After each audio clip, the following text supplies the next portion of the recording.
jedhamu maqaan kun. Nagaan Waaqayyoo hunda keessaniif haa baay'atu kabajamtoota daawwattoota hundumaa tiibii bakka jirtanitti nagaan Waaqayyoo isiniif haa ta'u. Akkuma qophii koo torbee darbe faarfataa Hirphaa Bayruu duukaa goone ammas kunoo guyyaa har'aa faarfataa Salamoon Alamuu isinii qabadheetan dhufeen jira. Hamma dhumaatti qophii koo kana hordofaa. Egaa yuutuubii koo kana gamoo kanaan sabiskiraayib gochuudhaan bira dhaabadhaa. Viyuu qofa laaltanii qofa keessaan ba'iinaa sabiskiraayib gochuus hin dagatinaan isiniin jedha. Kan hundumaa mongootu Waaqayyo gooftaan isin haa eebbisu. Hamma dhumaatti na wajjin tura. jedhamu maqaan kun. Salamoon Alamuu Waaqayyo gooftaan si haa eebbisu faarfannaa tokko yeroo darbee hojjettee turte. Mata dureen faarfannichaas tokko haa taanuu jedha. Faarfannaa bareedaadha. Faarfannicha si yaadachiisa. Makas goona maaliif akkas taana? Maakkas goona maaliif akkas taana jette maal goone? Inni guddaan itinaatti karaa agarsiisee guddeessuuf kan maluudhaa duuba deebisee. Eebbifamii dogoggoruu keenya kana maaliin ibsita? Madandawwaadha yaalamee fayyaa tuttuqaan hin fayyuu dogoggoraa qaba namni hundumtuu qulqulluun Waaqayyoo. Namoo jettini guddatu see maqaa wal balleessu yaa Kiristoos atumtinuu kenni garaa waliif dhiisu.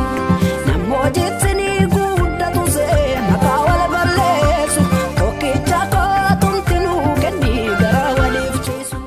Dhumaa dhuguma jettee Waaqayyo gooftaan si haa eebbisu. Saba tokkummaa hin qabne kana karaa hafuuraas karaa fooniis saba tokkummaa hin qabne kanaan maal jettaan? Gareen waliin koonuu nuti tokko maaloo jaalala nuuf fayyaa waliin baanu haaloo xinnaanis guddatee beekaan nuuf haguuguu jaalalliif tokkummaan gidduu keenyaa galuu. Amma wal kuufifnu wal guddisu jireenya sacaaluu fudhachuudhaaf kanna.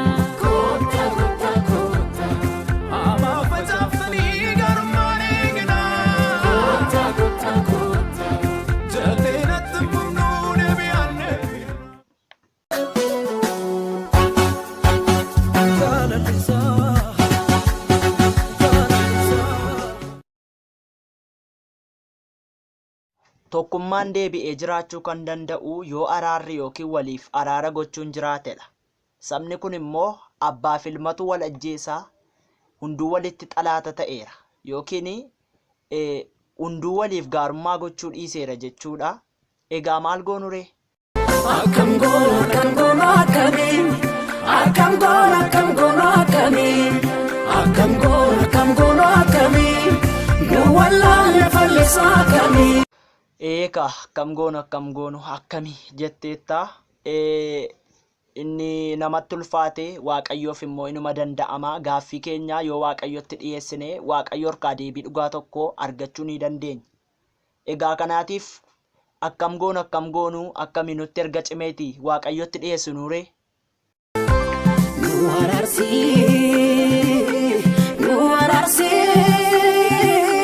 Nu araarsii biyya keenya si dhugaadhaan kan araarsuu jaarsi.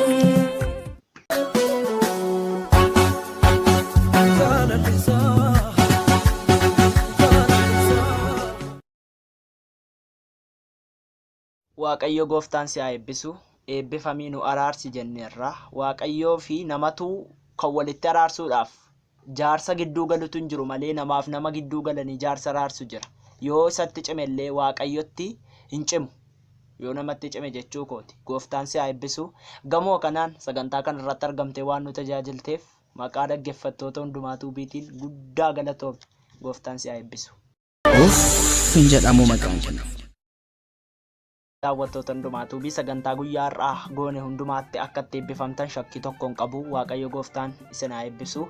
Torbee kanas torbee qophii isa kana jechuudha. Torbeettaa nutti waan haaraa tokko qabadheen ammas isiniif nan dhufaa. Hiriyoota keessaniif share gochuun dagatiinaa, subscribes gochuun dagatiinaa. Waaqayyo gooftaan hunda keessaniyyuu haa eebbisu. Eebbifamaa.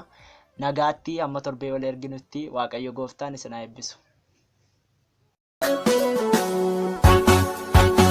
Jaalalli isaa